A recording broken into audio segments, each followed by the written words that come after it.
ಏನಾಗುತ್ತೆ ಆಗ್ಲಿ, ಬೀಳಿಸ್ತಾರ ಬೀಳಿಸ್ಲಿ, ನಾವು ಹೊಡೆದಾಡಕ್ಕೆ ರೆಡಿ ಇಲ್ಲ.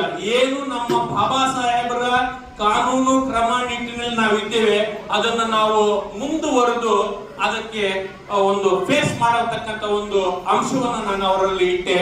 ಚಿಂತಾಮಣಿ ತಾಲೂಕಿನ ಮಾಡಿಕೆರೆ ಬಳಿ ಇರುವ ಮಾವು ಕೊಯ್ಲತ್ತರ ಅಭಿವೃದ್ಧಿ ಕೇಂದ್ರದಲ್ಲಿ ನಡೆದ ಕರ್ನಾಟಕ ರಾಜ್ಯ ಸರ್ಕಾರಿ ಪರಿಶಿಷ್ಟ ಜಾತಿ ಪರಿಶಿಷ್ಟ ವರ್ಗ ನೌಕರರ ಸಮನ್ವಯ ಸಮಿತಿ ಚಿಕ್ಕಬಳ್ಳಾಪುರ ಮತ್ತು ಕೋಲಾರ ಜಿಲ್ಲಾ ಶಾಖೆಗಳ ಪದಾಧಿಕಾರಿಗಳಿಗೆ ಒಂದು ದಿನದ ಸಂಘಟನಾ ಕಾರ್ಯಾಗಾರವನ್ನು ದಲಿತ ಸಂಘರ್ಷ ಸಮಿತಿಯ ಹಿರಿಯ ಮುಖಂಡ ಗಡ್ಡಂ ವೆಂಕಟೇಶ್ ಉದ್ಘಾಟಿಸಿ ಮಾತನಾಡಿದರು.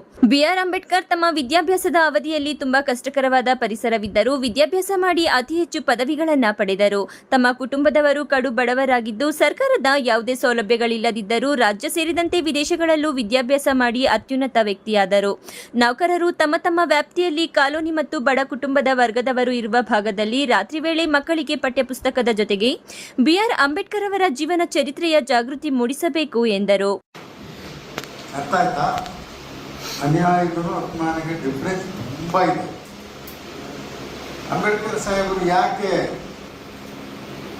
ಹತ್ಕೊಳ್ತಾ ಇದ್ರು, ಪ್ರತಿದಿನ ಅಳ್ತಾ ಇದ್ರು ನಿಮ್ಗೆ ಗೊತ್ತಾ?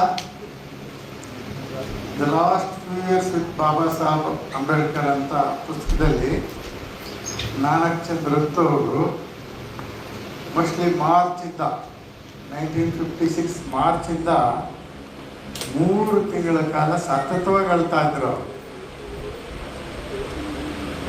ಒಂದಿನ ಪಾರ್ಲಿಮೆಂಟಿಂದ ಬರ್ತಾರೆ ಅವರು. ಪಾರ್ಲಿಮೆಂಟಿಂದ ಬರೋಷ್ಟರಲ್ಲಿ ನಾನಕ್ ಚಂದ್ರತ್ ಬರೆದಿರೋದು. ಪಾರ್ಲಿಮೆಂಟಿಂದ ಬಂದಂಥ ಬಾಬಾ ಸಾಹೇಬ್ ಅಂಬೇಡ್ಕರ್ ಅವರು ಟೀಗೆ ಬೆಲ್ ಮಾಡಲ್ಲ.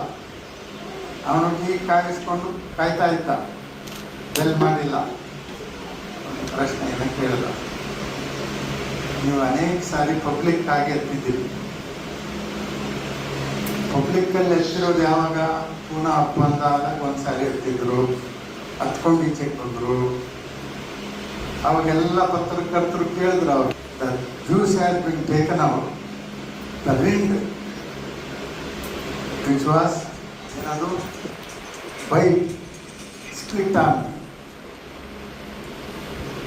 ಆ ಜ್ಯೂಸನ್ನು ತೆಗೆದುಕೊಂಡವರು ಆ ಸಿಪ್ಪೆ ಇದೆಯಲ್ಲ ಅದನ್ನು ಅಗಿದು ನನ್ನ ಮುಖಕ್ಕೆ ಮುಗಿಳ್ದಂಗಿದೆ ಅಂತ ಇದು ಇಂಟರ್ನ್ಯಾಷನಲ್ ನ್ಯೂಸ್ ಆಗಿತ್ತು.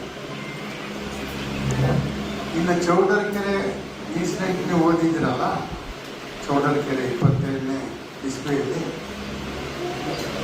ಆವಾಗೂ ಹತ್ಕೊಂಡಿದ್ರು. ಯಾಕೆ ಹತ್ಕೊಂಡ್ರು ಅಂದರೆ 13 ಜನ.